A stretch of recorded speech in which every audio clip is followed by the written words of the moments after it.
Good afternoon, Asheville family.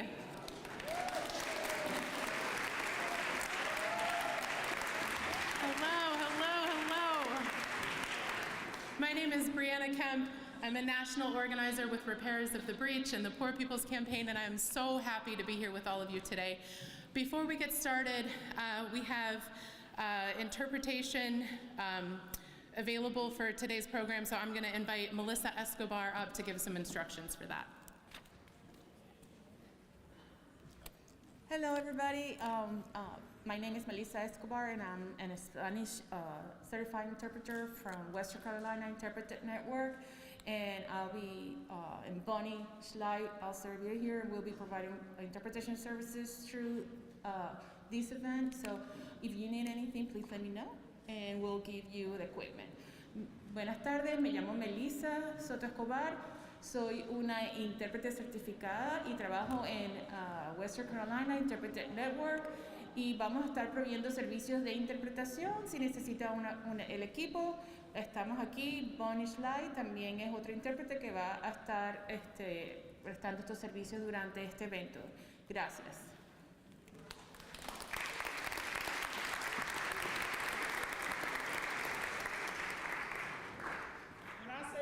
Together, you shout, not one step back. Forward together.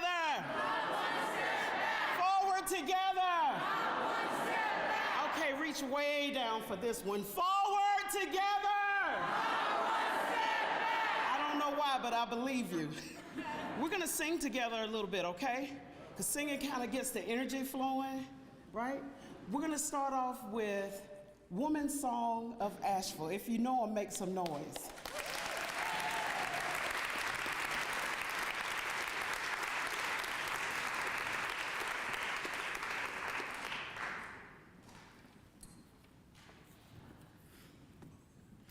Las palabras de John Lewis. No te pierdas en un mar de desesperación. Ten esperanza. Sé optimista. Nuestra lucha no es la lucha de un día, de una semana, de un mes o un año. Es la lucha de toda una vida. Nunca, nunca tengas miedo de hacer algo de ruido y meterte en buenos problemas, problemas necesarios. The lyrics of our song, Make Good Trouble, come from John Lewis. He wrote, "Do not get lost in a sea of despair. Be hopeful, be optimistic. Our struggle is not the struggle of a day, a week, a month, or a year. It is the struggle of a lifetime. Never, ever be afraid to make some noise and get in good trouble, necessary trouble."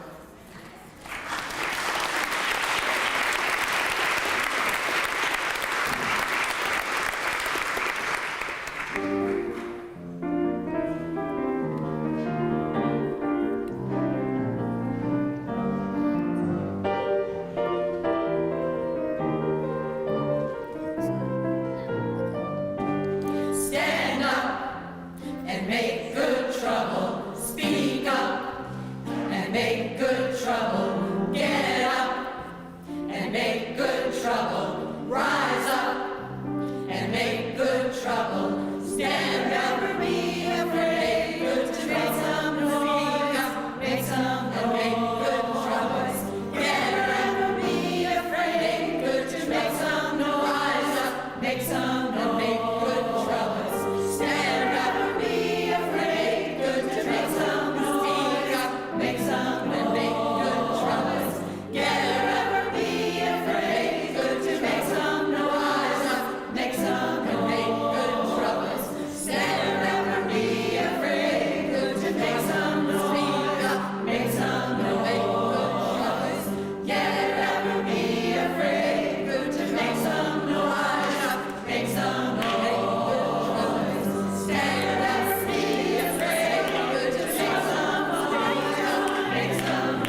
Give it up one more time.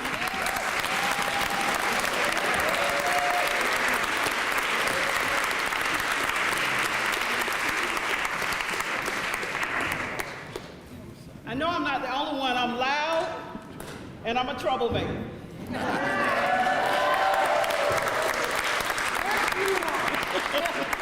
And so are you. This is wonderful. So this is the part where we create the Appalachian Justice Jump-In Choir. We got to move this along. So the first rule is pay me all the due. Well, no, that's not it. The first rule is that we stand together. And we stand together because we stand together. Only if you can stand, we ask you to stand at this time.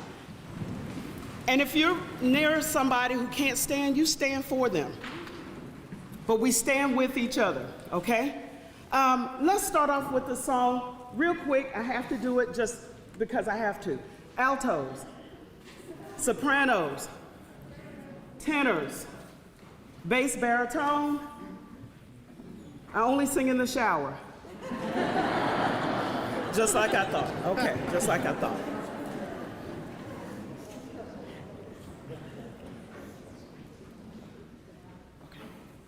Okay, all right, so shower singers, we're joining in. Everybody's doing this together. We're gonna start off with a song that says, "This Little Light of Mine." We all know it, right? Let's see what kind of energy we can put into this, because when we come together, we create what we call collective effervescence. That's that bubbling over energy that goes all next to your neighbor, right? So that's what we want to create. Give it up for the band, right here from Nashville. Okay.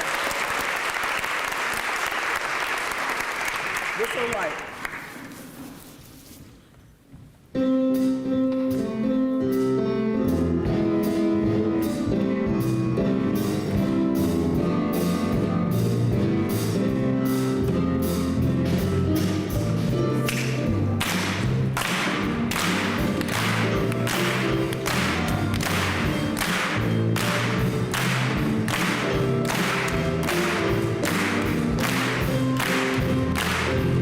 Feel free to put harmony if you want to.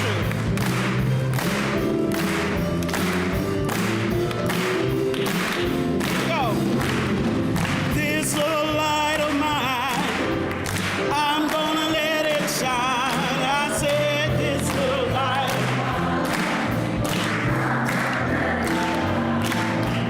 This little light of mine, I'm gonna let it shine. Let it. All right, watch this. Don't sing, watch this.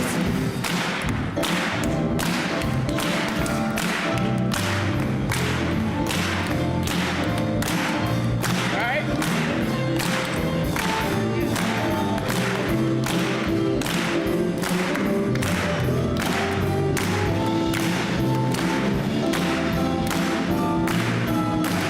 Shine our light for justice. Shine our lights for justice. I'm gonna let it shine. Shine our light for justice. I'm gonna let it shine. Shine our light for justice. I'm gonna let it shine. Let it shine. Let it shine. Let it shine. Let it shine. Let it shine. Let it shine. Let it. Let me hear you. Come on, let it shine.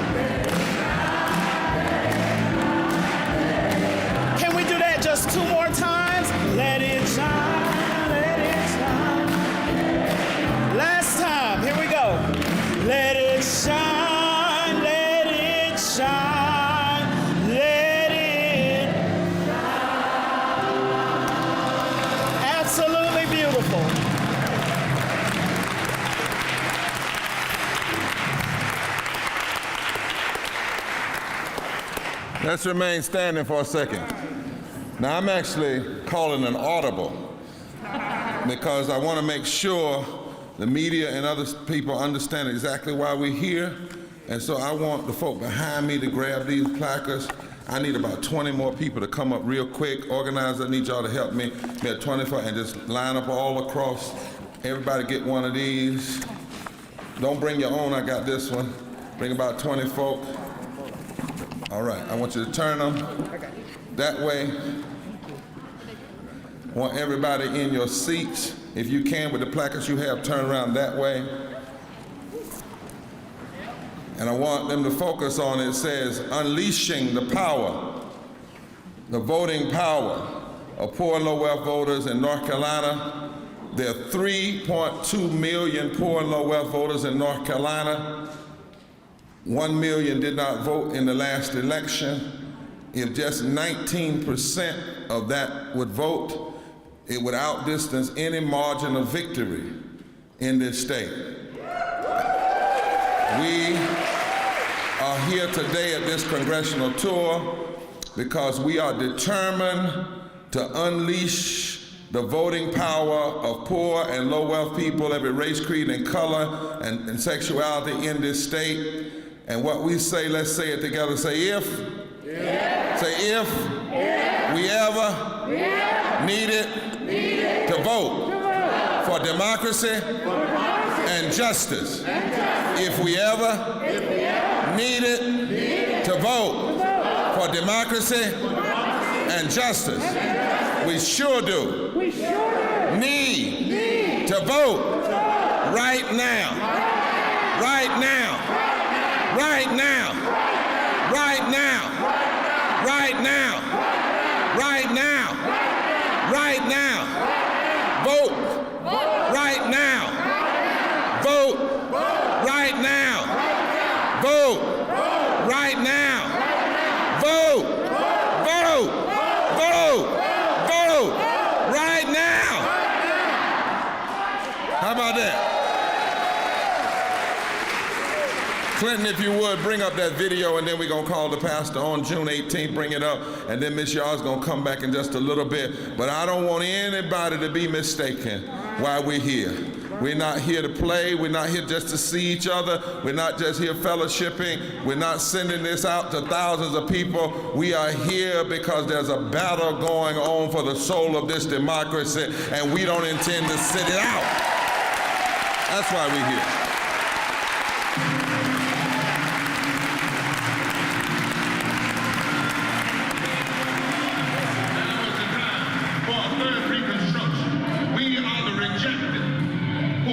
Until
spirit of the prophet Amos, who declared, "Hate evil and love good, and establish justice in the public square." We heed the charge from the Holy Quran. Ya ayyuhalladhina amanu kunu qawwamina bil qist. O you who have believed, be persistent, standing firm in justice, witnesses for God. When we violate the river, the soil, the mountain and tree, we violate the sources of life that God provided for all, not just a select few. We lament a nation addicted to a war economy. In the face of a distorted moral narrative of religious nationalism, we declare that silence is betrayal. We, all of us faith leaders, we will raise our cry and we will call for change, because nothing less would be a betrayal of our sacred commitment. Let us all say amen. We're calling upon those who have ears to hear, tongues to speak, and hearts to respond, to join the movement to rid this nation of the evil and violence of poverty. I have been struggling to pay my bills since I've been working at 16 years old. I work full-time 64 hours a week, 7 days a week. I am exhausted. We are here today on behalf of every worker and every voter fighting for a government that works for all. We are here to protect voting rights. We are here to fight for immigration reform. As a teacher, I want a better future and planet for our children by addressing gun violence and working together to solving our climate crisis. There are poor and homeless veterans all over this country. We must stand together to demand an end to this war economy that benefits the wealthy at the cost of poor people's lives and health. Our government finds it necessary to ban abortion, to say that they are saving our children. But more children die as a result of poverty in this country.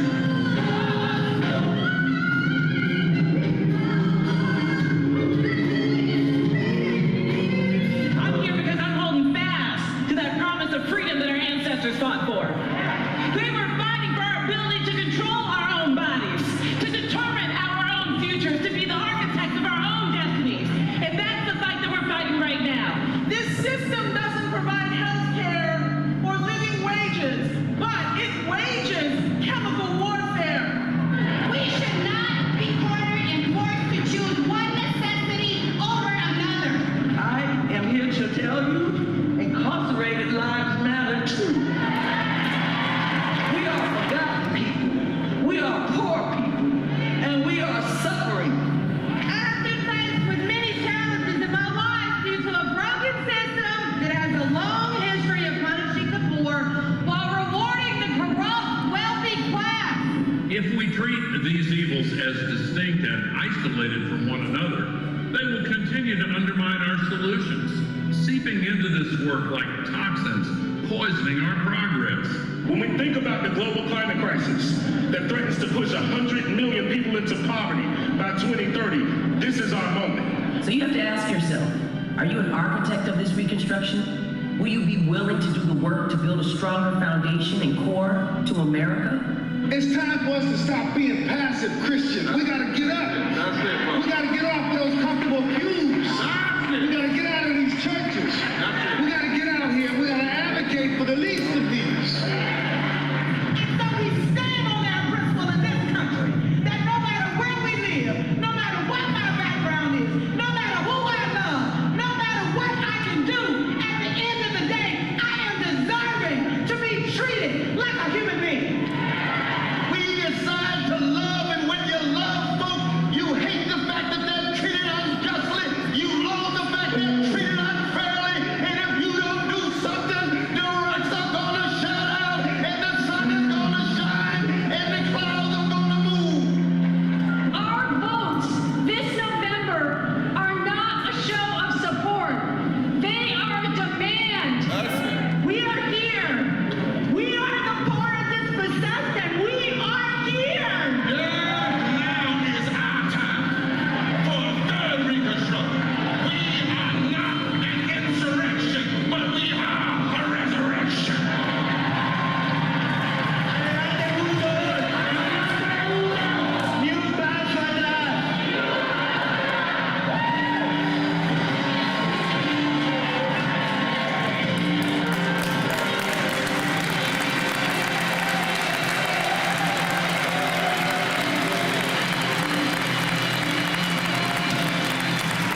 vote. Come on, come on, come on. Don't you want to vote all together? Yes, I'm going to vote. All right?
Bishop, it's good to welcome a fellow Christian Church Disciples of Christ pastor here. Yes, sir. When I first came, they'd never heard of the Christian church. I don't know why. Welcome to First Congregational, a laid-back, staid, old church. We're glad to have you here, livening us up a little bit today. A Just Peace church, an open and affirming church. It is good to have you here.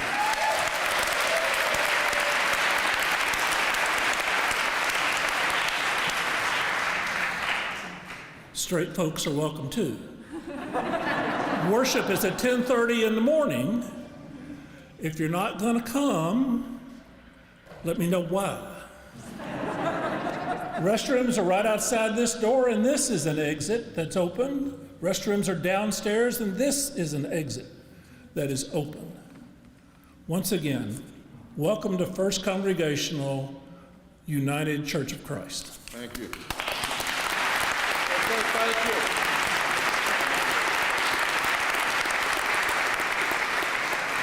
We're getting ready, just a minute, ladies. We're going to get ready for Bree to give some overlay after she's going to do some overlay to let us know really why we're here. There are some statistics that we don't hear talked about enough. Even candidates aren't talking about them. But we must, because our lives and the lives of others whom we depend on, come on.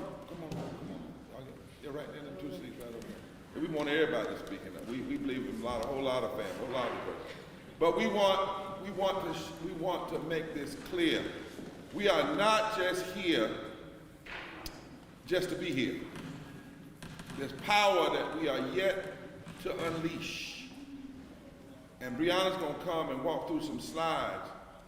Now, Pastor, I'm not sure that when some folks see this, you won't say, damn. Hopefully you will, but not the kind of damn that says, I'm just going to resign, nothing we can do, but the kind that says, I refuse. Yes. With my voice, with my votes, with my protests, with my organizing, to accept this kind of reality. If it exists, it's not going to exist without my moral dissent. And that's why we thank Leslie, the great team up here, and others who've been organizing. We're all the folk that's been organizing and on the ground to pull this day together. But this day is so much bigger than who's in this room. Raise your hand if you've been helping out. Great. Because we got thousands online we're trying to reach. We're going to get some assignments today of things we want people to do. When we leave here, we're going to take this energy with us. We're going to hear from the most powerful and moral voices of our country, and that's folk that are impacted every day by the 5 interlocking injustices of systemic racism, systemic poverty, ecological devastation, denial of health care, the war economy, and the false moral narrative, religious nationalism, and they still have hope and still fight for this country to be better. So Brianna, who's one of our national organizers, share with us the data that must drive our determination and our fight in this moment. Thank you, Bishop. I want to make sure folks know, too, that we're here today as part of a statewide organizing and voter mobilization tour, where we've touched every congressional district through North Carolina to talk with and mobilize and organize with poor and low-wealth voters to make sure that our voices are heard at the ballot box in November. So we've been to Goldsboro and Greensboro and Winston-Salem and Wilson and Wilmington and Elizabeth City and live on the radio through several congressional districts, and we're wrapping up here in Asheville today.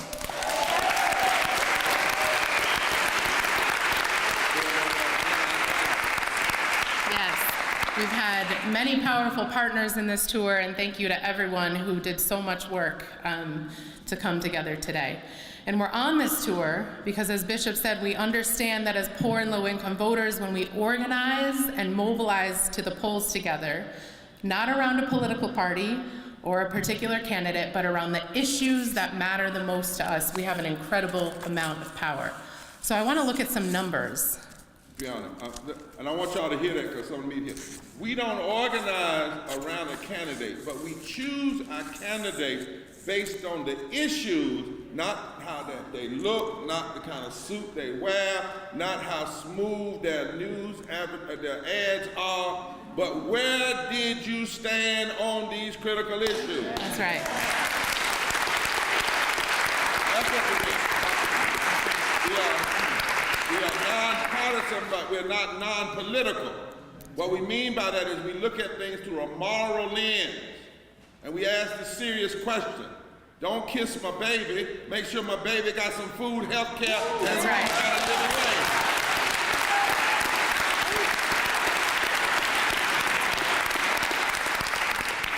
So let's look at these numbers together.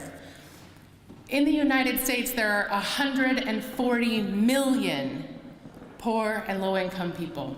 And when you look at the breakdown of that number, we can tell that this spans across every race, across geography, every faith, gender. This is not a small number of us. There are many, many, many people, almost half of our country, struggling to make ends meet. It's 43% of adults living in the United States and 52% of our children.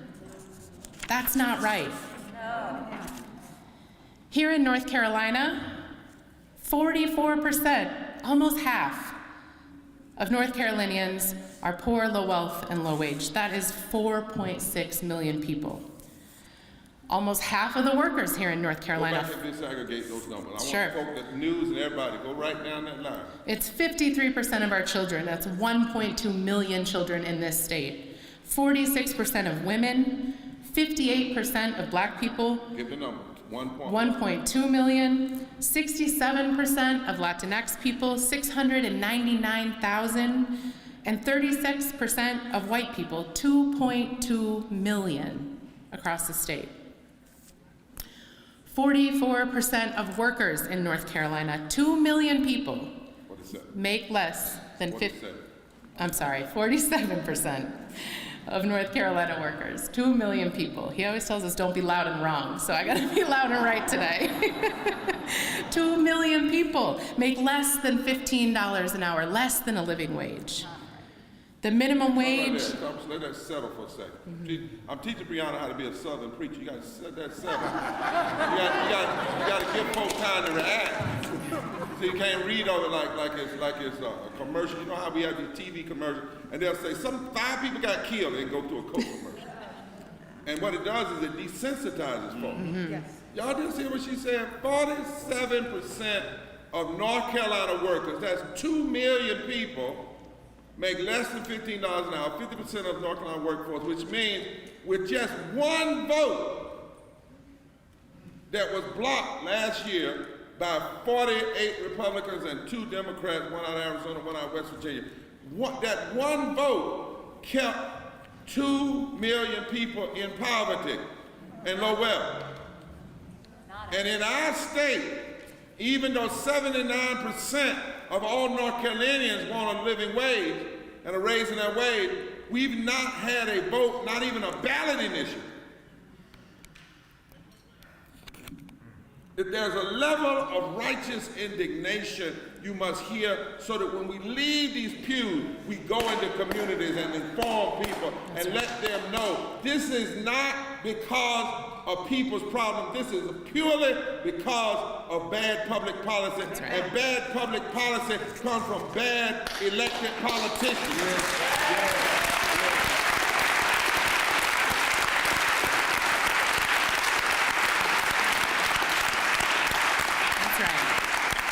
We know the minimum wage of $7.25 is too low. And in this state, as of 2019, a living wage would be $24.80 an hour.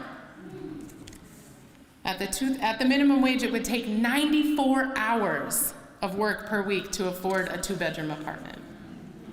And the same people that sometimes run for office and say, the woman ought to stay home and be with the children. Oh, yeah. And we are 94 hours working at a living wage, and you still may not be able to afford a basic 2-bedroom apartment. What we say is check these folks' record. They want to be a U.S. Senator, they want to be a U.S. Congressman, we ought to be jabbing them, where do you stand on this?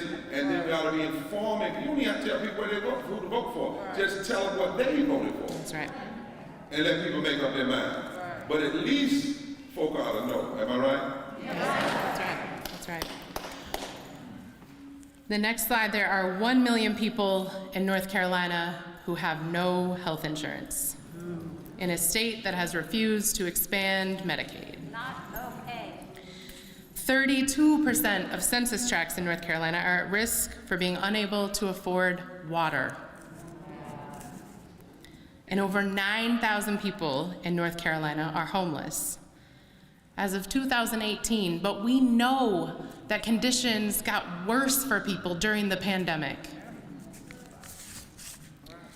And as Bishop Barber said, these numbers are a result of policy, not bad personal choices, not poor money management, but policy and the failure of elected officials to pass policies that make sure people have what they need to survive. But look at our power when we vote together. 40% of eligible voters in North Carolina are poor, low wealth, or low wage. That's 3.4 million people. 80% of those people are already registered. That's almost 3 million that are already registered. But in 2020, 1.1 million eligible poor and low-income voters in North Carolina did not vote.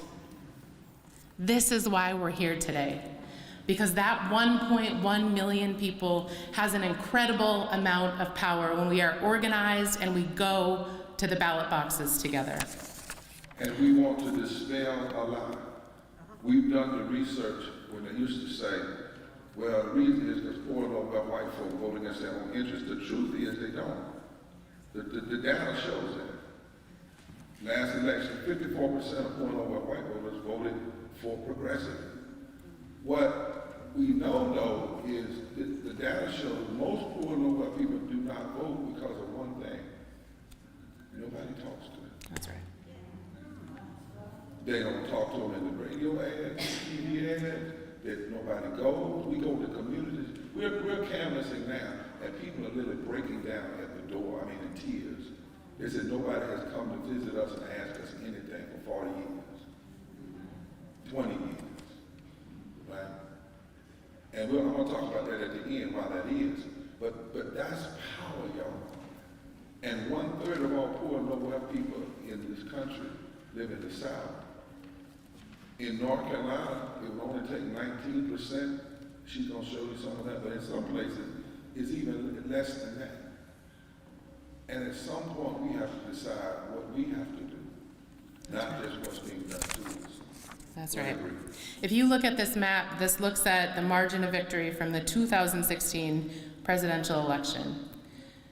In North Carolina, no race was won by more than a 19% margin, which means if just 19% more poor and low-wealth voters had gotten to the polls and cast their ballot, it could shift any race in this state.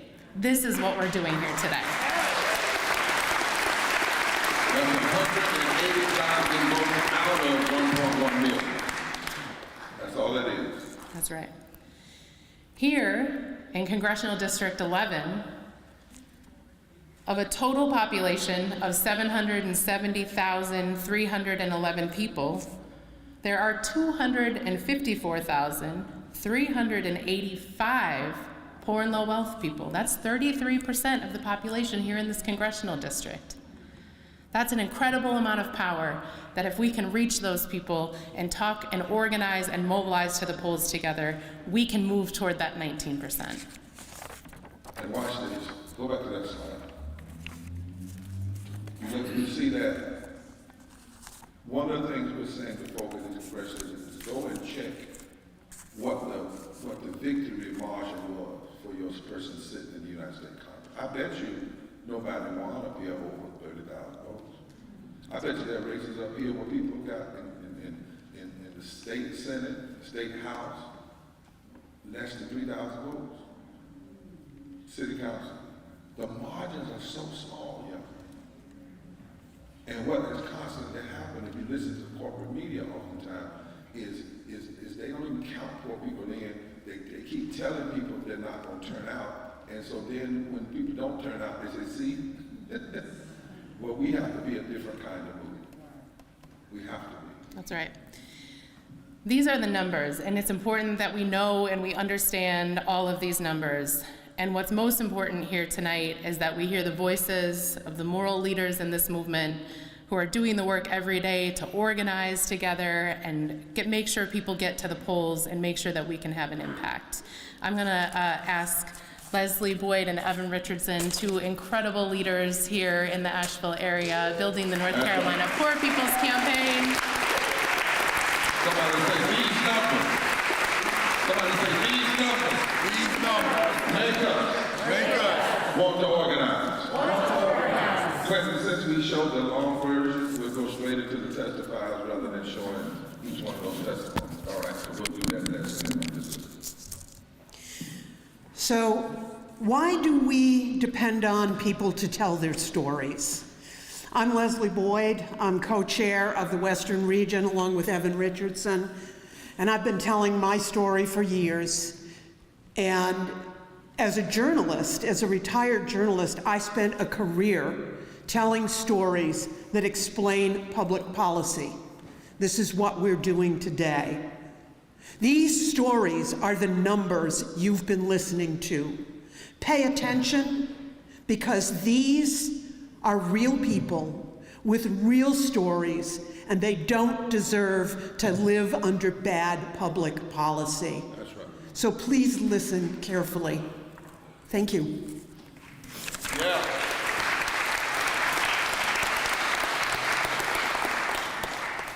And as Leslie mentioned, these stories are unique to these individuals, and they are tied to the stories of almost half of the people that live in this country. It is not okay.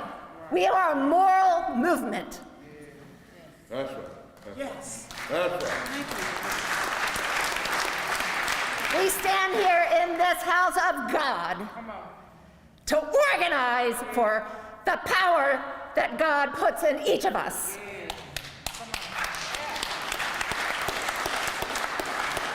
We are going to ask each of you, as you listen to these stories, to open your heart. And we, instead of applauding, are going to give lift to these voices by recognizing, as we've mentioned, the immoral injustice and the incredible power and the hope that they are bringing by sharing their stories.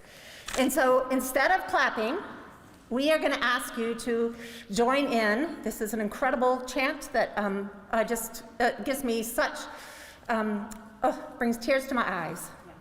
And we're going to practice this. Someone is hurting my brother. And we won't be silent anymore. And we won't be silent anymore. And we won't be silent anymore. Someone is hurting my sister. Someone is hurting my sister. And we won't be silent anymore. And we won't be silent anymore. Someone is hurting our families. Someone is hurting our families. And we won't be silent anymore. And we won't be silent anymore. And someone is hurting our children. Someone is hurting our children. And we won't be silent anymore. And we won't be silent anymore. And Leslie and I will help you remember that. The first testifier is actually Vivian Henry, who is with the Minnesota Poor People's Campaign. And Vivian was a testifier at June 18th, Moral March and Assembly in DC. How many of you raise your hand if you were there with us? This is wonderful. We had a great showing from North Carolina and a bus from Asheville. And I just want to say that it was tens of thousands of people gathered in our capital to stand up for justice, to stand up and say, we are not taking it anymore and we demand justice. And so I'll step aside and let Vivian's voice.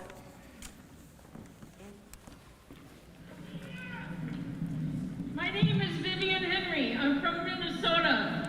I'm one of the 1.8 million people in the state forced to live in poverty. I'm pissed as hell because I shouldn't have to be here today because poverty is a policy choice in the richest nation in the world. I battle 4 mental health challenges that have been extremely debilitating in most of my adult life. For the past 7 years, I've had to battle many times for Social Security disability. I survive on just $585 a month from state general assistance and food stamps. If I didn't live in public housing, I would be homeless. General assistance wasn't raised during COVID and hasn't increased with inflation. Recently, I started donating plasma because I don't have enough money to meet my basic needs. This is immoral to be forced to live this way. The state of Minnesota has declared me disabled 3 times, but that doesn't automatically approve me for Social Security disability. This is asinine! How can I be declared disabled by the state only to have the federal government deny me benefits? I had breast cancer scare in 2018, and now I need a 3D mammogram and breast MRI each year for the rest of my life, but I fear losing my Medicaid due to the lack of consciousness of many politicians who could care less about whether I live or die. I'm here to say that if Congress can repeatedly afford to give corporate welfare to the rich, then Congress can afford universal health care for all. So that people don't go bankrupt or are forced to use a GoFundMe to cover medical expenses. Scarcity is a massive lie. This is why we're here. We won't be silent anymore. Thank you. Give it up. Give it up. Somebody. They're hurting our people. And we won't be silent. Anymore. Thank you. People who work for low wages, people who work in fast food restaurants, in retail, often don't have health insurance, usually don't make enough to live on, sometimes have to live with a number of roommates. And it's wrong. There's no reason this has to be. So now we're going to hear from Jamie Gunter from Raise Up the South. And Jamie's going to talk about living wages and union rights.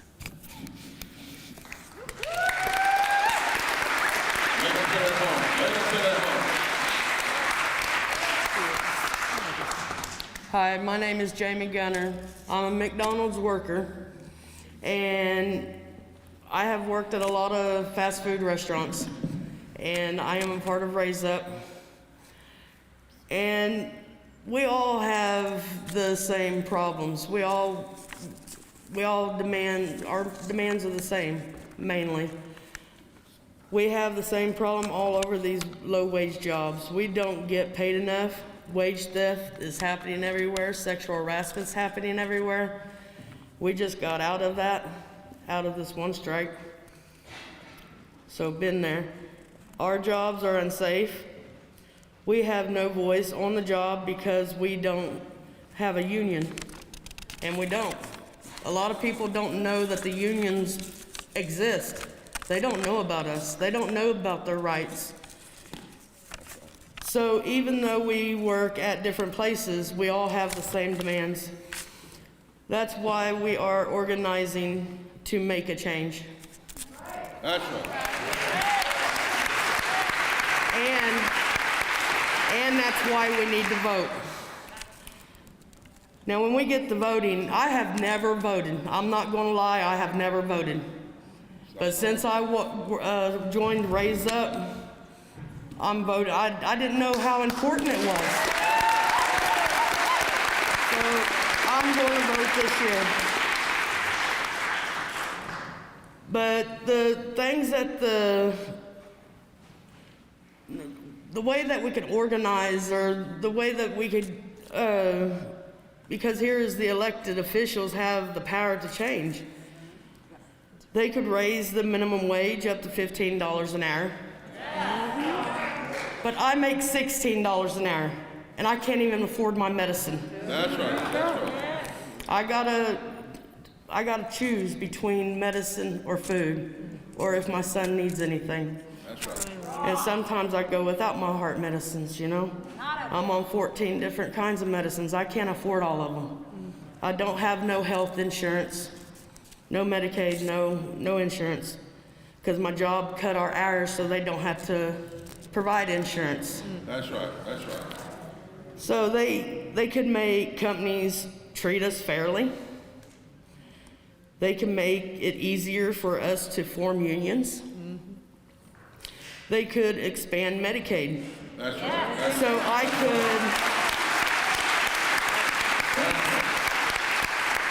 could, they expand my Medicaid so I could afford my medicines. But I will start voting. I've already made my mind up. It is important to vote, so everybody needs to go vote. Thank you.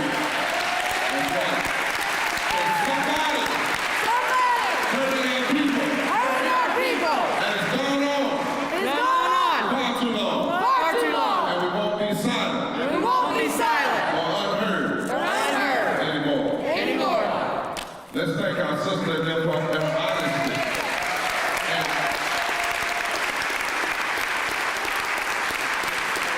Since this is a teaching, did you hear what she said? They cut our hours so they won't have to give us insurance.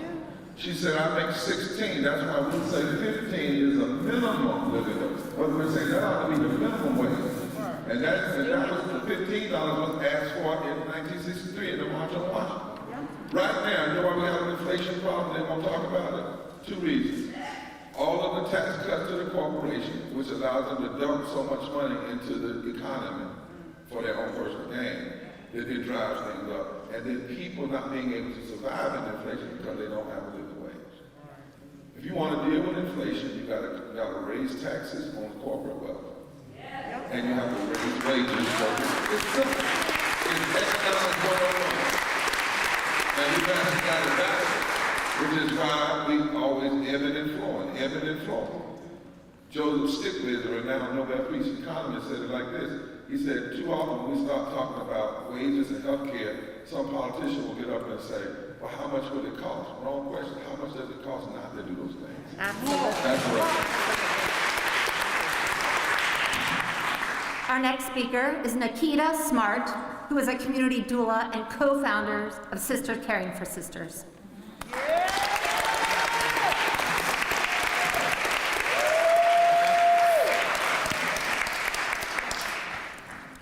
Hi, my name is Nikita Smart, and I'm one of the co-founders for Sisters Caring for Sisters. And you know, when I was asked to do this, one thing I didn't know was what the core values of reproductive justice were. So I'm going to share them with you because I had to know them for myself. So the core values of reproductive justice are the right to have a child, the right to not have a child, and the right to raise your child in a safe environment. Well,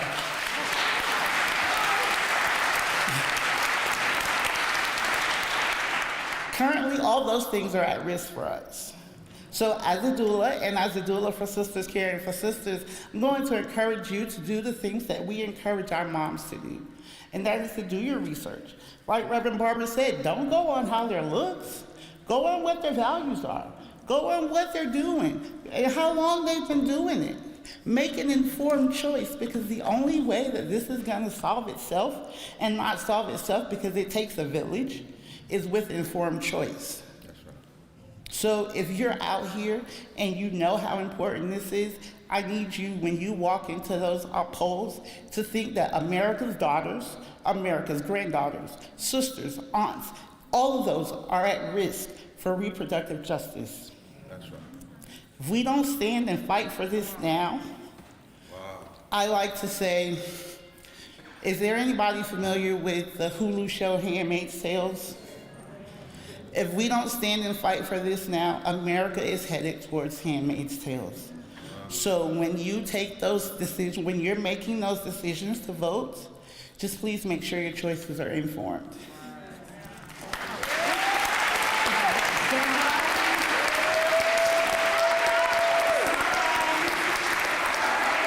Hurting our sisters. And it's gone on far too long. And it's gone on far too long. And we won't be silent. And we won't be silent. Or unseen anymore. Or unseen anymore. Here to speak today about immigration rights is Ricardo Bello Ball of Unidex WNC.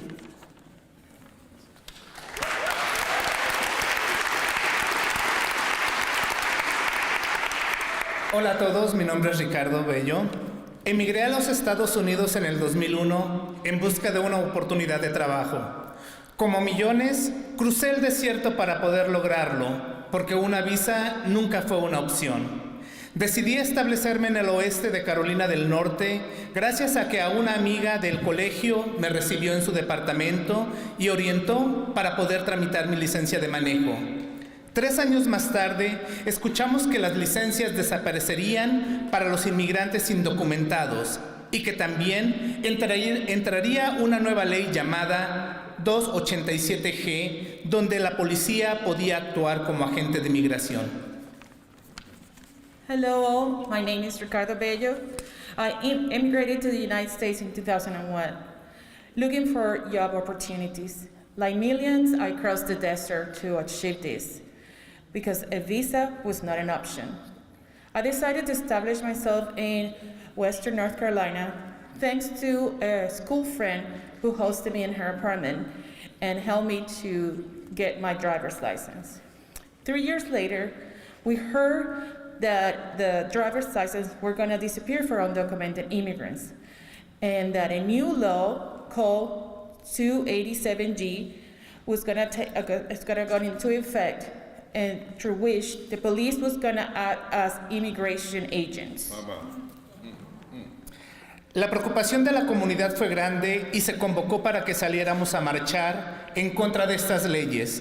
La gente que asistía a estos eventos era más grande a los grupos de gente que promovía la ley que afectaba gravemente a nuestra comunidad. La ley pasó y con ella perdimos la oportunidad de manejar libremente a través de las carreteras del país, además de tener un departamento de policía trabajando como agentes de migración. Las injusticias se hacían presente día a día. The preoccupation in the community was huge, and we were encouraged to march against these laws. The people that was going to these events was bigger, these groups were bigger than the people who were promoting these laws that were gonna affect our community. The law passed, and with it, we lost the opportunity to drive freely in the roads of this country. Also, now we had a police department working like immigration agents. The injustices were present day after day. ¿Pero qué había pasado? ¿Cómo un pequeño grupo había sido escuchado y un grupo más grande totalmente ignorado? La respuesta fue fácil. Las personas que pidieron que se hicieran estos cambios hicieron escuchar su voz a través del voto. Voto que los legisladores del Estado escucharon porque estaban interesados en recibirlo. 21 años después, tengo la oportunidad por primera vez de votar en favor de leyes que incluyan y no dividan, de votar por legisladores que sumen y no resten, de votar para buscar un camino a la legalización que beneficie a millones que aún viven en la oscuridad. Por eso les pido que alcen su voz conmigo a través de su voto. Y si no puedes votar, anima a quien puede hacerlo, especialmente a nuestra gente joven. En estas próximas y futuras elecciones, vota.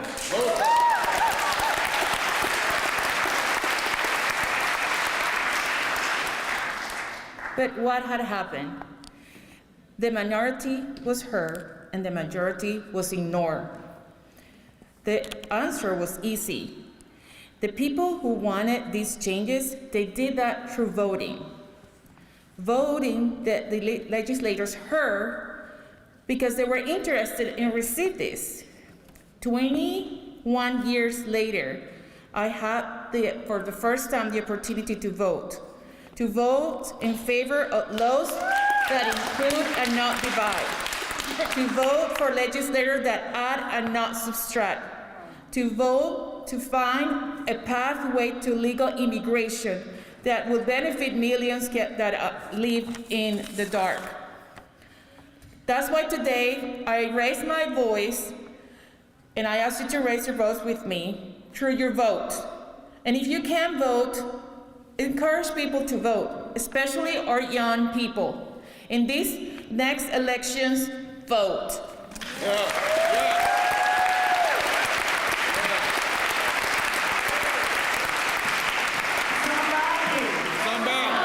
It's hurting immigrants. It's hurting immigrants. It's gone on far too long. And it's gone on far too long. And we won't be silent. And we won't be silent. Or unseen anymore. Or unseen anymore. Yes. Thousands are listening to us online, and we're pushing this out everywhere. Mobilize folks. This next speaker, 13 years old, 8th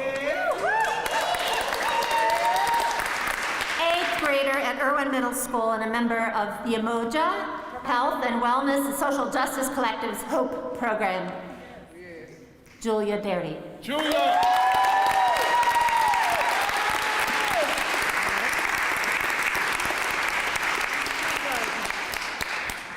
Grand evening, everyone. My name is Julia Darity, and I'm here to make a statement for the youth so we can be heard, and some changes need to happen. So, if you've heard me speak before, you know that I am very big on mental health and how we need to make more programs and organizations for kids my age, because it's a big thing and it is happening. And I've struggled with it for a little bit, and I can say that I didn't get the help I needed until I found Umoja, a place that makes me feel comfortable enough to say what is on my mind. And I also wanted to speak about how school plays a big part in mental health and the jail system, because school can make you feel like you don't have a choice in your future, especially because I know some teachers or principals have stereotypes, meaning, all thugs were this, or all thieves were this, and they tell you what your future is going to be. They tell you that you're going to grow up as a gangster. They tell you this, they tell you that, but they're not supposed to do that. They're supposed to guide you so you can make the choices for the future.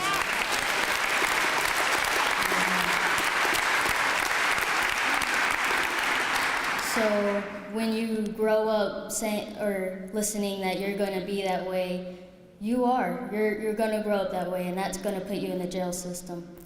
So I want to say that we did not ask to be in this world. So if you are going to bring us here, make sure that we want to be here. Make sure that we're safe and comfortable.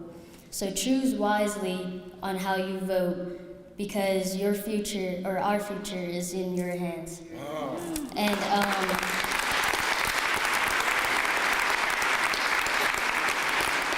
y'all need to vote, because we can't. So.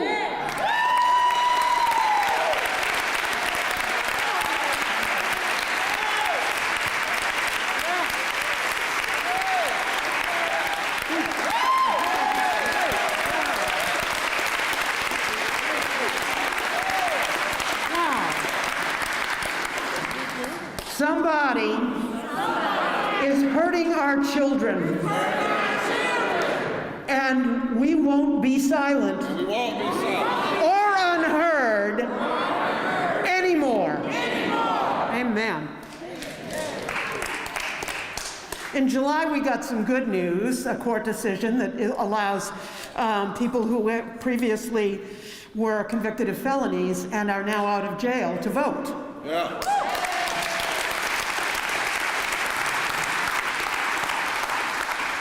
But there are still many people who are disenfranchised. And we're going to ask Michael Hayes to talk about that.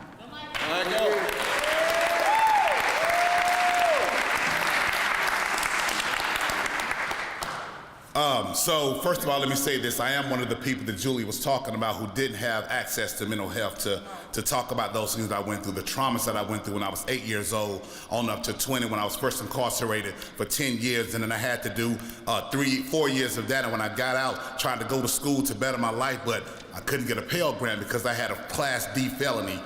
Right, so my life started this cycle of me going in and out of prison because the system wasn't designed to give me what I needed because I was a felon. So I ended up being what Julia talked about, those who didn't have an opportunity to talk about it, to be about it, teachers telling me I wouldn't be nothing. Yeah, so it was me in and out of prison 5 different times, but I'm free now. Yeah. And not only am I free now, I also work with those who are still incarcerated, coming out of incarceration, those before they go into incarceration, so they won't even think about going into incarceration. But see, now we got an opportunity to vote. Those who have been in, those who immediately come out. I got a brother that's coming out tomorrow. When he comes out tomorrow, he gets to vote on Monday. There's no more waiting because we can't afford to wait. See, I think we have this thing kind of messed up because I've been in prison 5 times. Some of y'all think y'all story don't look like mine. Your trauma might look different. What you went through might look different. Where you suffered it might look different. But we're still supposed to be on the same page because right now something's got to change, and it doesn't have to be for my benefit. It has to be for Julia's benefit.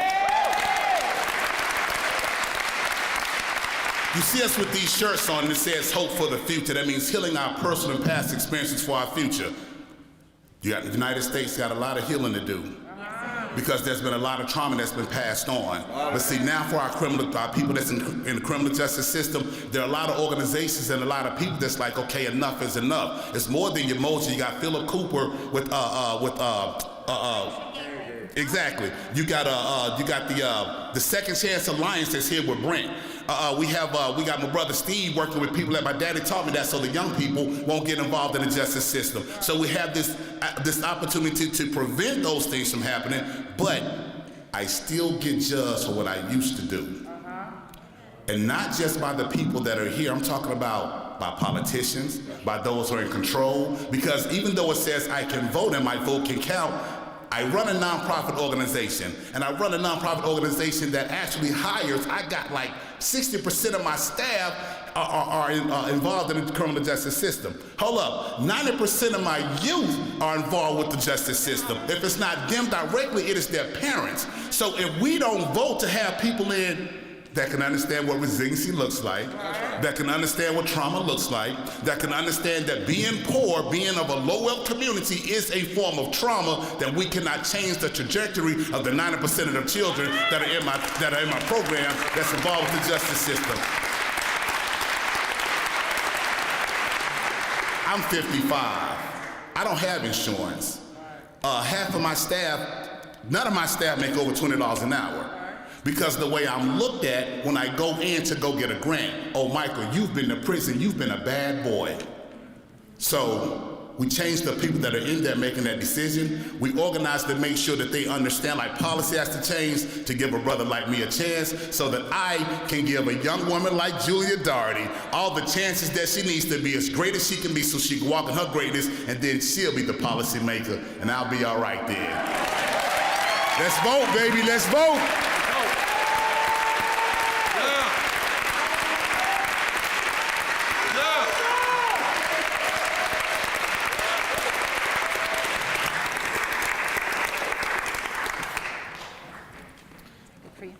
The brother said, I'm free.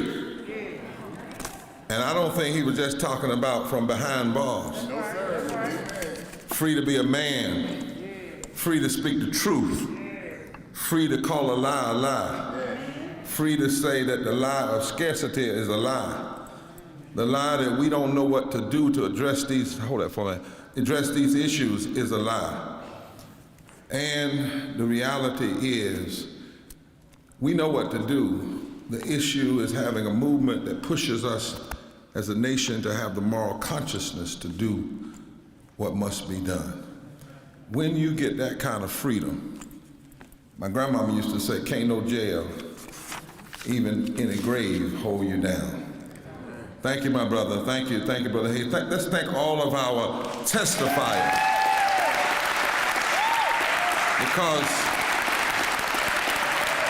And we thank them because, that's right.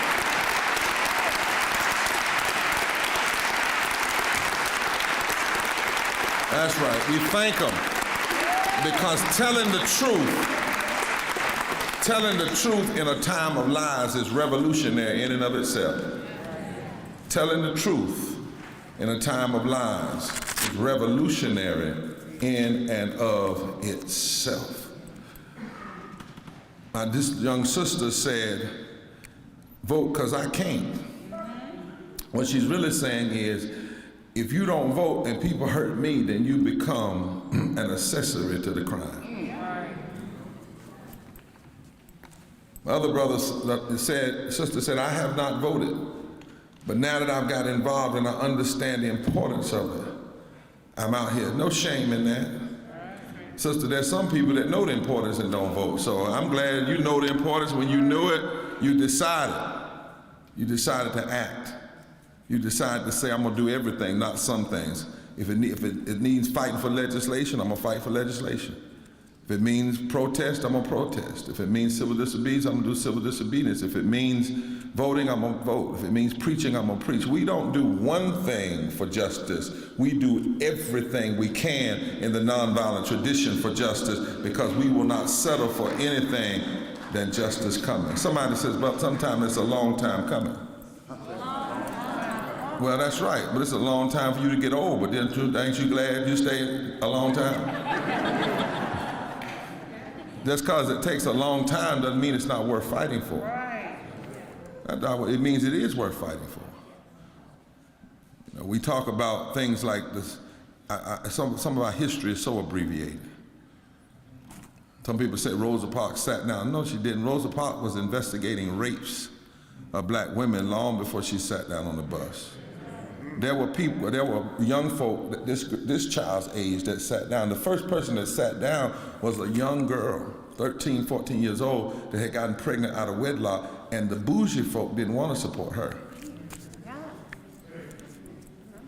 We talk about Edmund Pettus Bridge. Long before John Lewis or Dr. King ever got there, the women in Selma had been fighting since the 40s.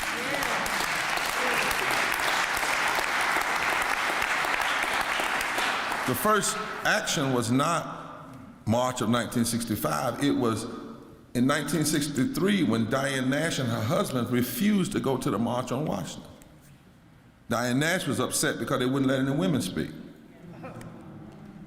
Her husband was upset because the original plan for the March on Washington was not to go and have a day of action and speaking. It was to have a week of civil disobedience.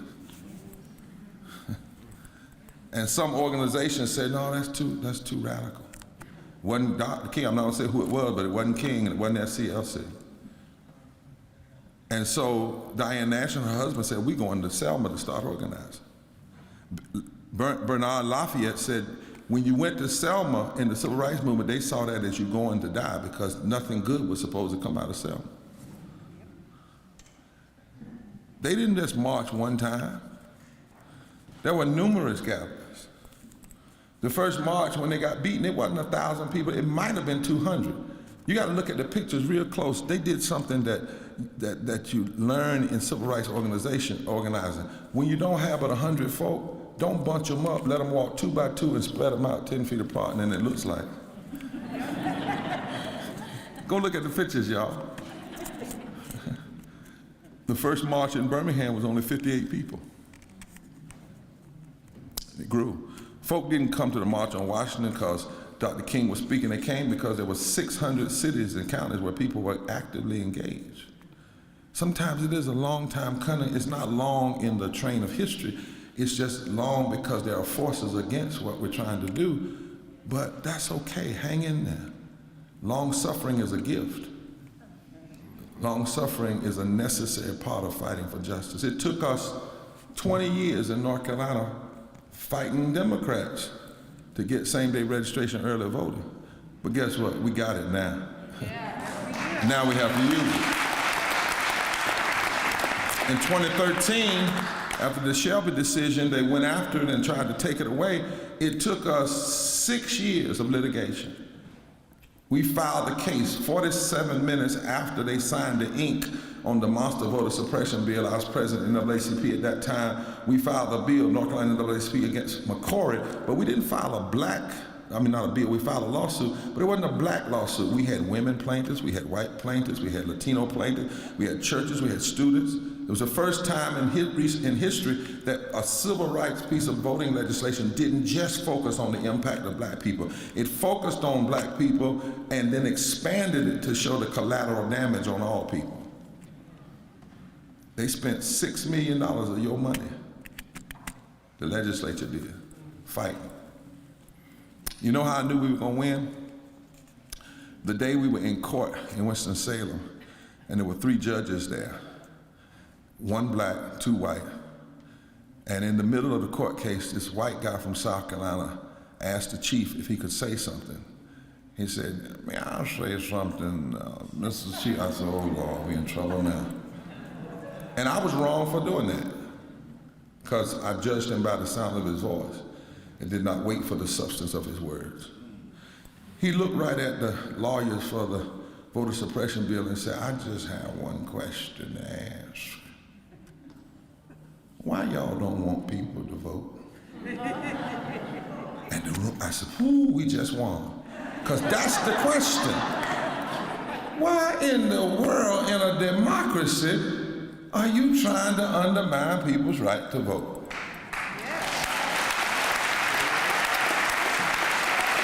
And that judge from South Carolina was one of the ones that voted that the state had engaged in racism with surgical precision. And we won. We just won after years of fighting to restore felons their right. Didn't come easy, but this year we won, and now 56,000 former felons have their right to vote. 56,000. And watch this. If that 56,000 organizes themselves in a block, remember, we've had races in this state for governor that weren't but 10,000 vote margins. Power. But it didn't come easy. It didn't come easy. 1,200 of us got arrested. It didn't come easy. But that's part of the point I want to make here today. Since it didn't come easy, we ought not let it slide without using everything we have won and making sure that everybody knows what the victories are. I want to get quickly to Brianna and folk talking about what we need folk to do after we get here, after we leave here, because we need some folk to go knock some doors and make some calls and some things. But I want to say just a few things. First of all, voting is a moral gift from God. Make no mistake about it. Voting is not something given to us by human forces. If you read the narrative in the Hebrew Bible, from the very beginning, God gave humanity the right to choose. That's a vote. And in Hebrew, the word for vote and voice is the same word, koil. K-U-O-Q-U-O-L. Most of the time it's used when it reflects when the prophets say, "and the voice of God." It means, and the vote of God, and the voice of God. So voting is a moral gift. And anybody that tries to undermine the right of vote, somebody's vote, is ultimately saying, you're not a human being. That's why you can't let it slide. It's not just a political thing. You see, we only give the right to vote to persons who are 18 years or older, born or naturalized in these United States of America. We don't give the right to vote to pets, parrots, and parakeets and puppies. So when you try to undermine somebody's right to vote, you're suggesting they're not a person. They've not been made in the imago Dei, the image of God. So ultimately, to deny the right to vote, to suppress the right to vote, is sin. Not only that, voting is a gift from history. Every group except for white men with land had to fight for the right to vote. Women couldn't vote. Indigenous people couldn't vote. Black people couldn't vote. In this democracy, it has had a sickness from the beginning. Everybody, except for white men with land, had to fight for the right to vote. You don't struggle for something, and then once you get it, refuse to use it. One writer said, I vote because blood flows from the pen. The ballot is sealed with the flesh of the ancestor. Mega stands in watch as I fulfill my right. Death stalked and took warriors in the fight. Ones who fought dogs and black badgers, sworn to serve and protect, but not me, not me. I will march to the polls like they march to win the right. Voting is also a constitutional guarantee. You said, where is it? Well, 14th Amendment, everybody must be provided equal protection under the law. So if some groups can vote and others can't, if some are suppressed and others aren't, that is a violation of the 14th Amendment. The 15th Amendment says no one, no state, no entity, no government can abridge or deny the right to vote. It's not that you can't just deny my right to vote, you can't abridge my right. And the word abridge means you take the bridge out. It means like if there's a bridge that gets me from here to there, Pastor, when you abridge something, it means you remove the bridge. Article 6 of the North Carolina State Constitution talks about the right to vote. And it's never said they have a right to vote if they have money. They have the right to vote if they can pay for a voter ID. They have the right to vote.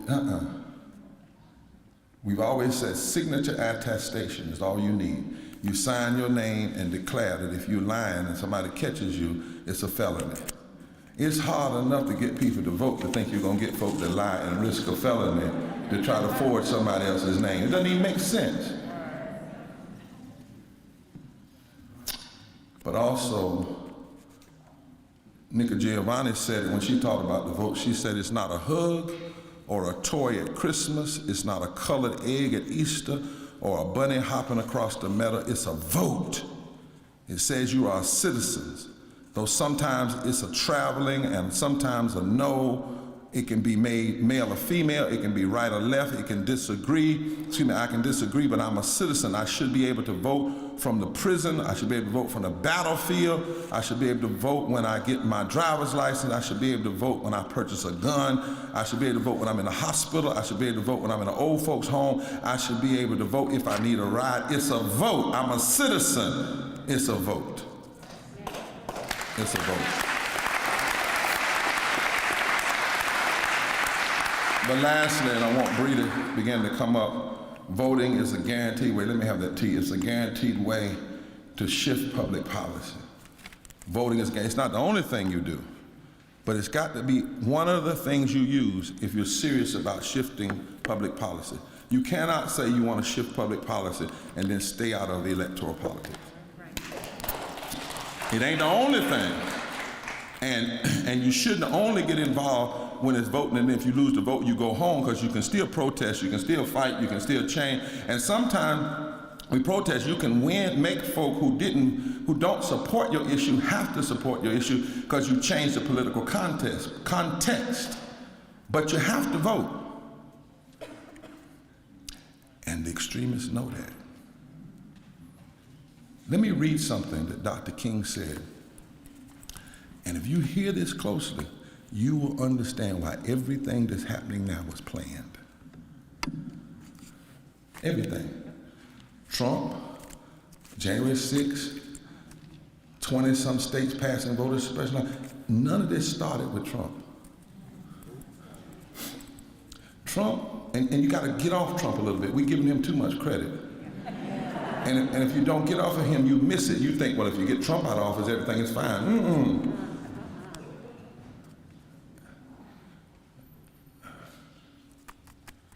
Trump is kind of like what comes out of your nose when you have the pneumonia or the flu. It's the symptom.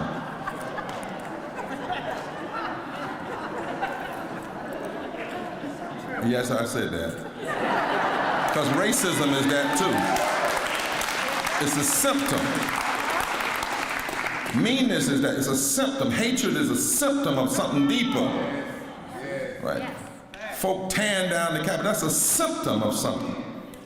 Listen to what Dr. King said in 1965. He said, it may be said of the Reconstruction era that the Southern aristocracy took the world and gave the poor white man Jim Crow.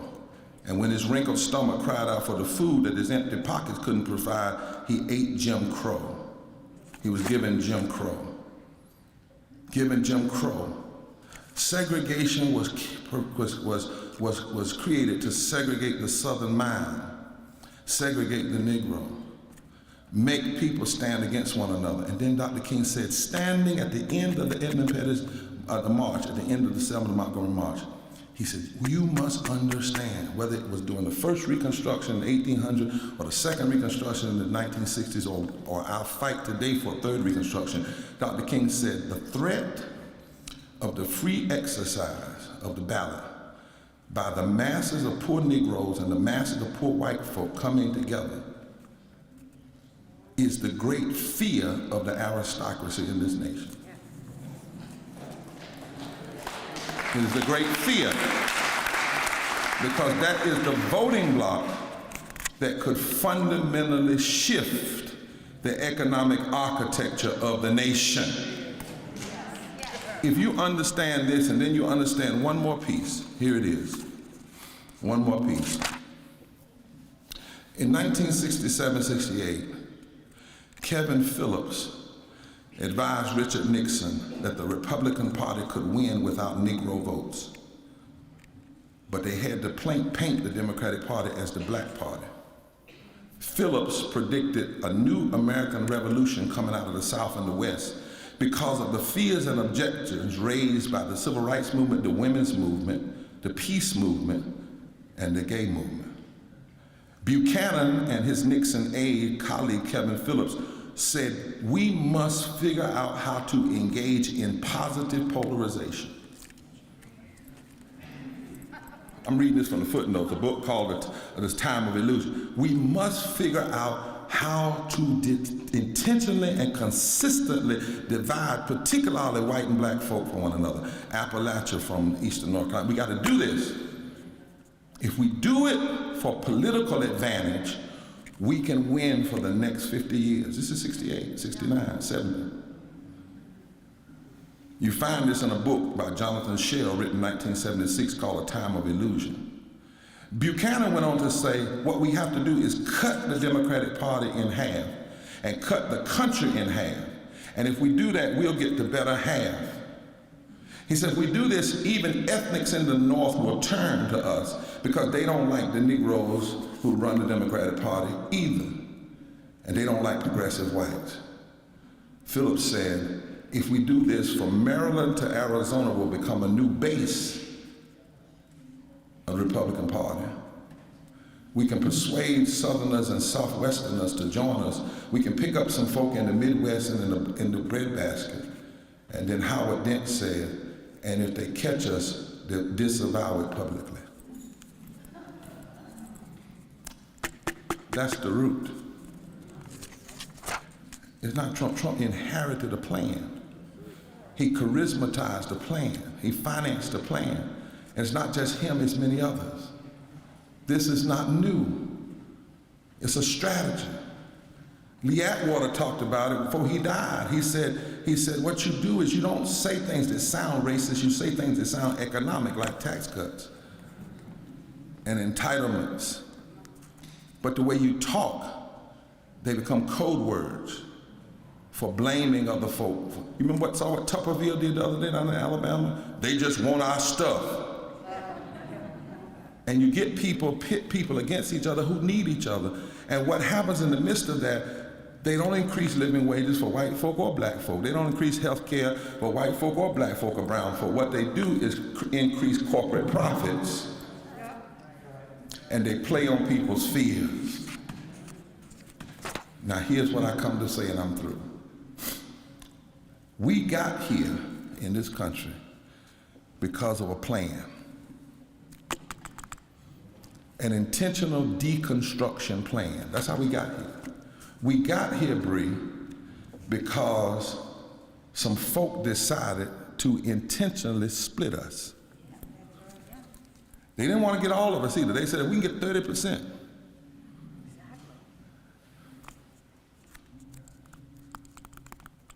I come to tell you in Appalachia and all of this country that when you know the tactics of your adversary, you can overcome them. Because if you can intentionally split the nation, you can intentionally pull it together.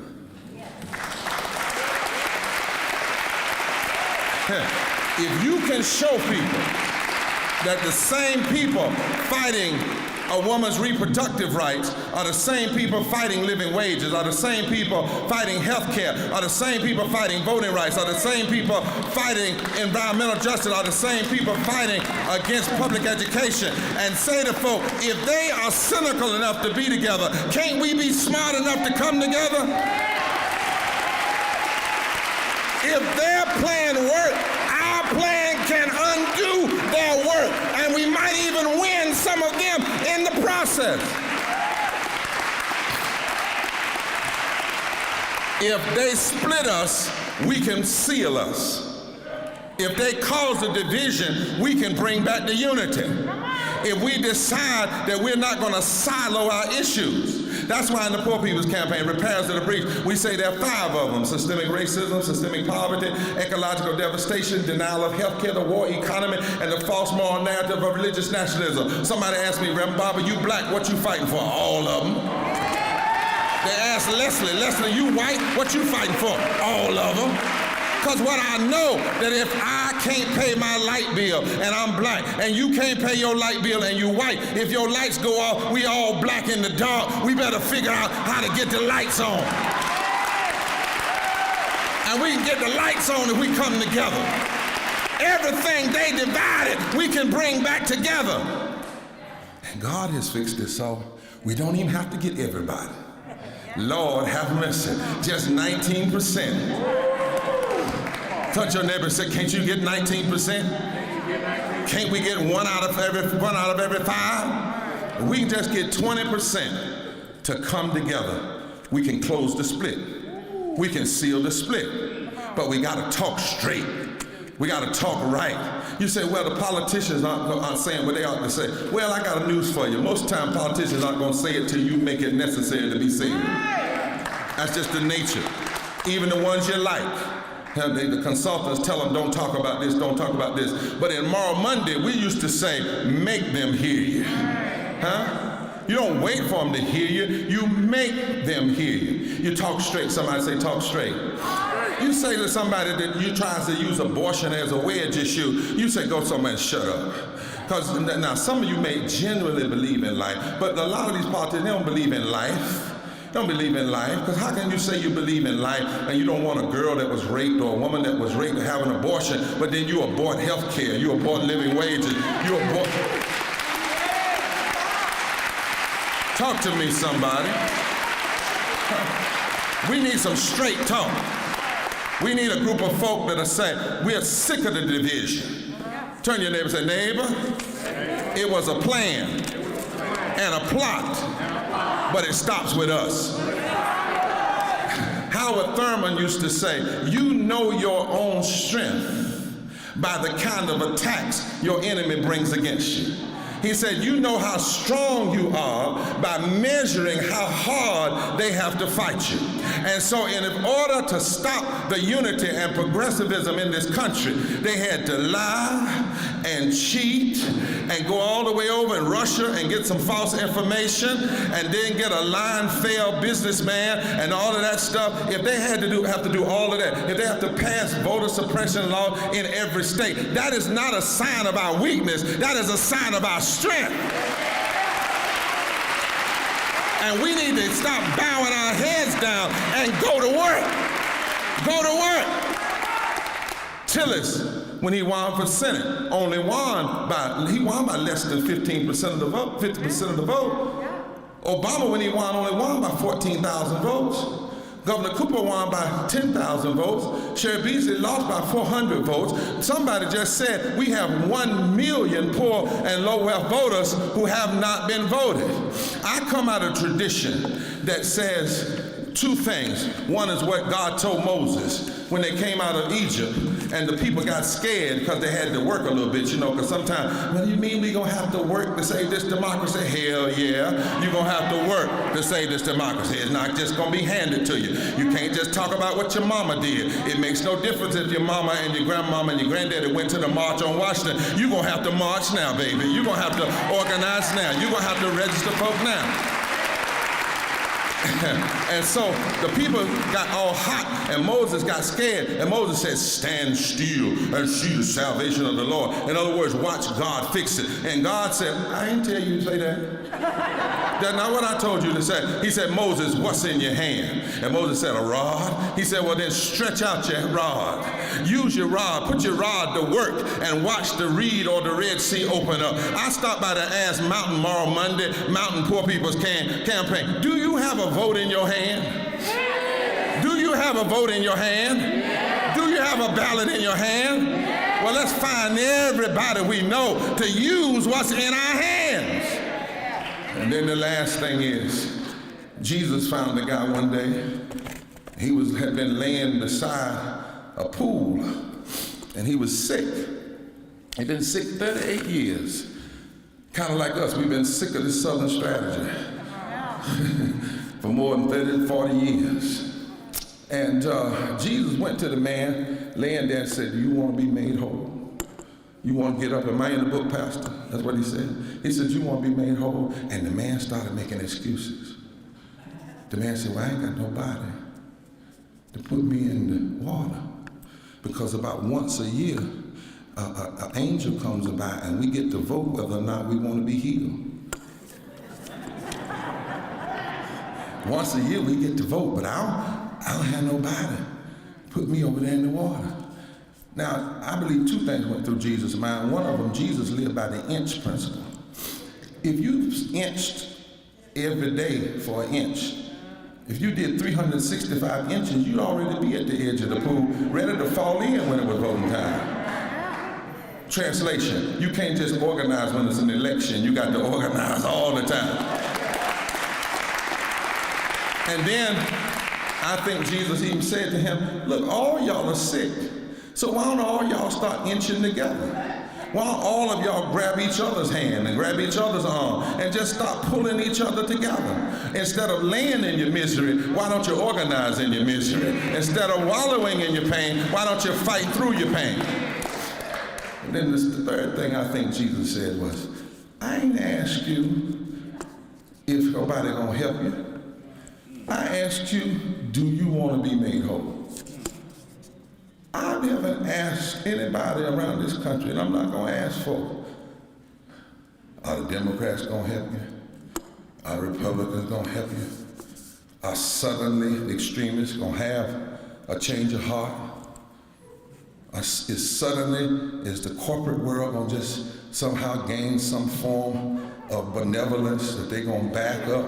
You know, they told Manchin not to vote for voting rights and told him not to vote, for the John Lewis bill and not to vote for living wages. The U.S. Chamber of Commerce did that. That ain't the question. The question is, do we want to be whole?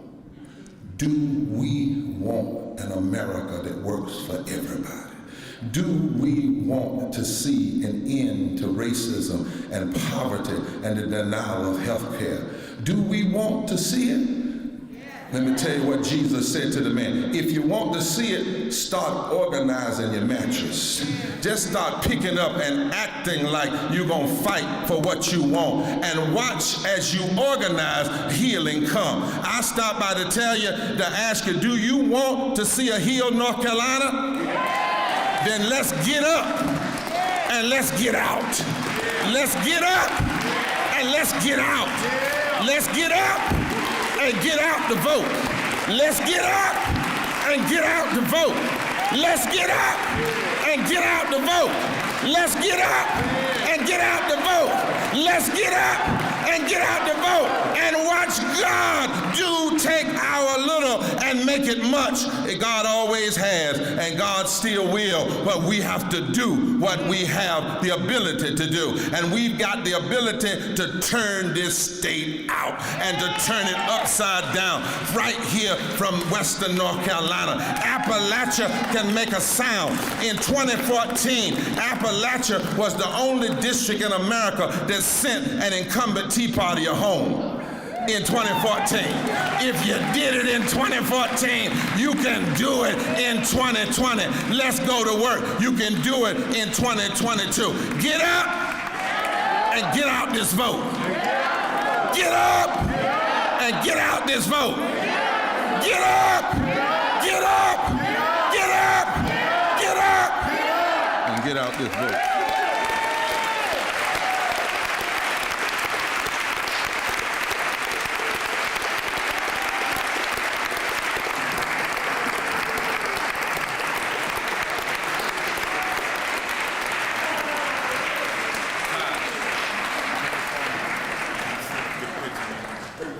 I think our work for the next 16 days is pretty clear. What do you think?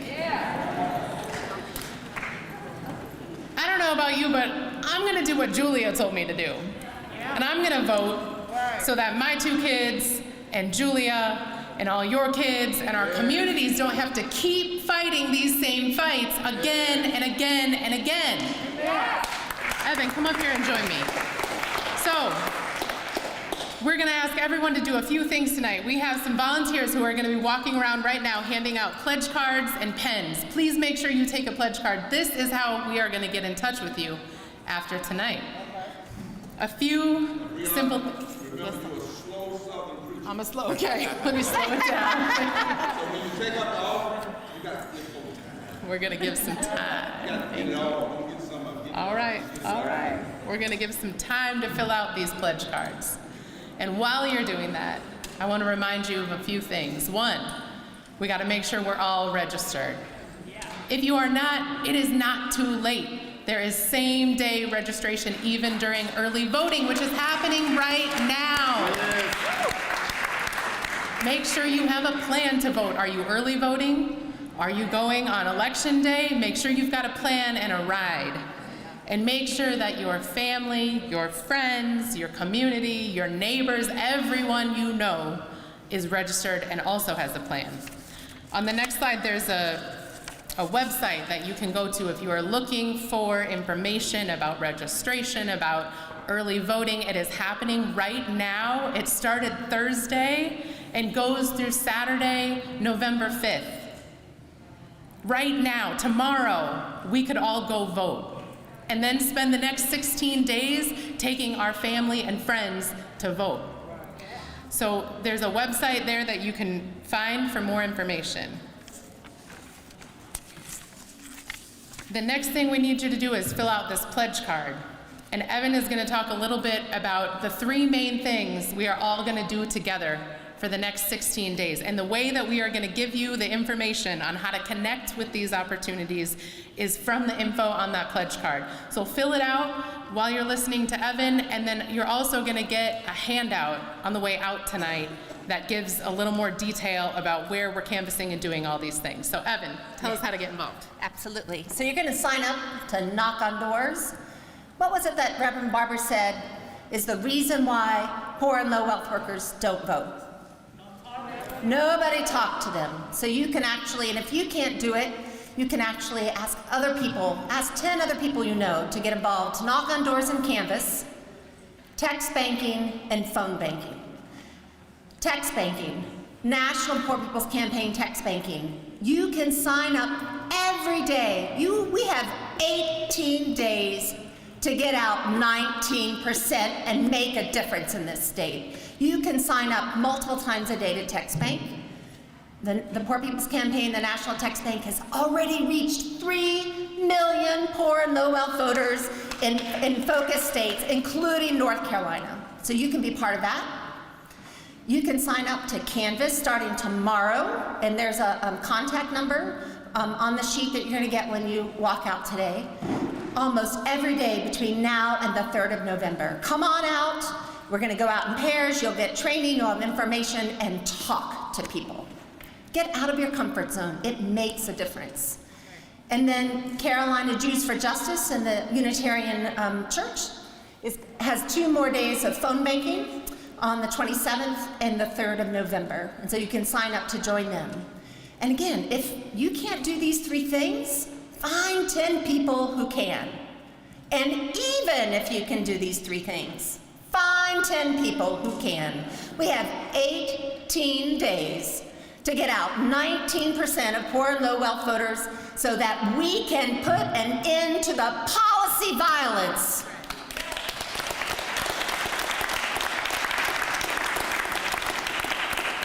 And on the back side of this handout also, thanking all of the partners who came together to help with the planning and the outreach for this event. We are stronger together in this fight for justice. We are so grateful. The North Carolina Poor People's Campaign, Repairers of the Breach, is grateful to all of you who showed up for Zoom calls, got the word out, came here to volunteer, and helped make this event and the Get Out the Vote efforts a success. Thank you so much. Hold on your pledge cards if they're filled out. Volunteers are going to come and grab them. We're going to pass baskets, put them in the basket. How many people are going to sign up to TextBank in the next couple of weeks? Oh, that's good. We have a national texting program right now to reach 5 million poor and low wealth voters across some key states, including North Carolina. So thank you for text banking. How many people are going to join the phone banks and call your neighbors? All right, excellent. And how many people are going to get in the streets and knock some doors and go canvass? Oh, this is good. This is amazing. This is amazing. All right, say it with me. If we ever needed to vote, for democracy and justice, we sure do need to vote now. Let's do it one more time while we're collecting pledge cards. If we ever needed to vote, for democracy and justice, we sure do need to vote now. Thank you, thank you, thank you, thank you for everyone who's been doing such incredible work to organize tonight and beyond. We know that tonight is not the end, but is one piece of the work to make sure that folks are getting to the polls and then continuing to build this powerful movement long beyond Election Day. I'm so happy that we could all be together tonight. Miss Yara Allen, would you take us out with some music, please?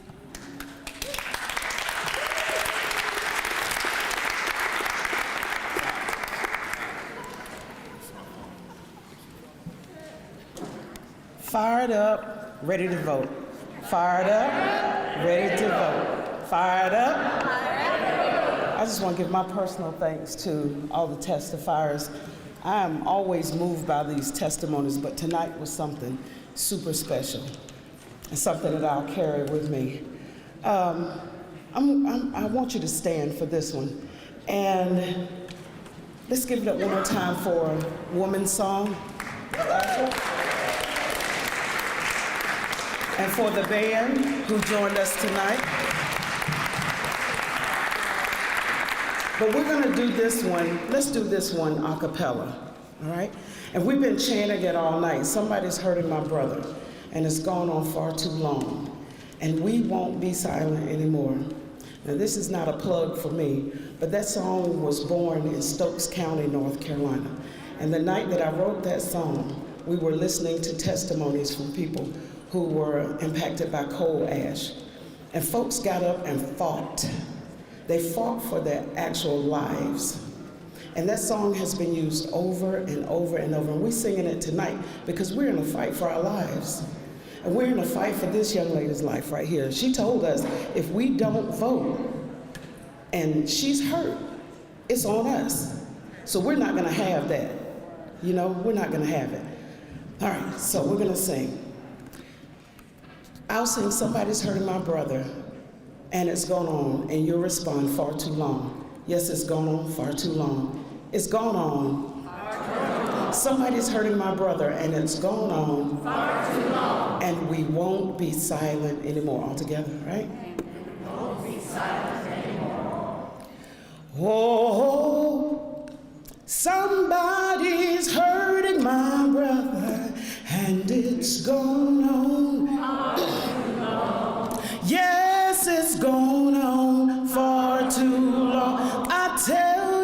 gone on far too long. Oh, somebody's hurting my brother, and it's gone on far too long. And we won't be silent anymore. We got that. Did you hear? Somebody's hurting the children, and it's gone on far too long. Yes, it's gone on far too long. I tell you, it's gone on. Oh, somebody's hurting our children, and it's gone on far too long. And we won't be silent anymore.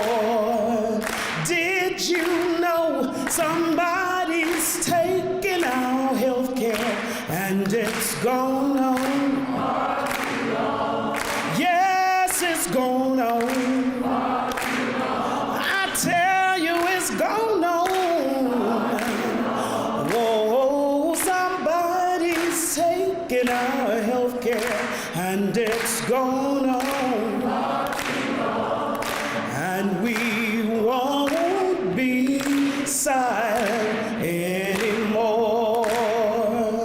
Did you hear? Somebody's stealing our voting rights, and it's gone on far too long.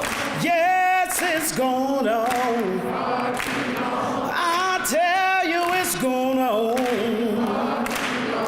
Oh, somebody's stealing our voting rights, and it's gone on. And we won't be silent anymore. Have you heard? Somebody's hurting our families, and it's gone on. Yes, it's gone on. I tell you, it's gone on. Oh, somebody's hurting our families, and it's gone on. And we won't be silent anymore. Come on and keep singing that part right there. And we won't be silent anymore. Come on, keep going, keep going, keep going. And we won't be silent anymore. One more time. And we won't be silent anymore.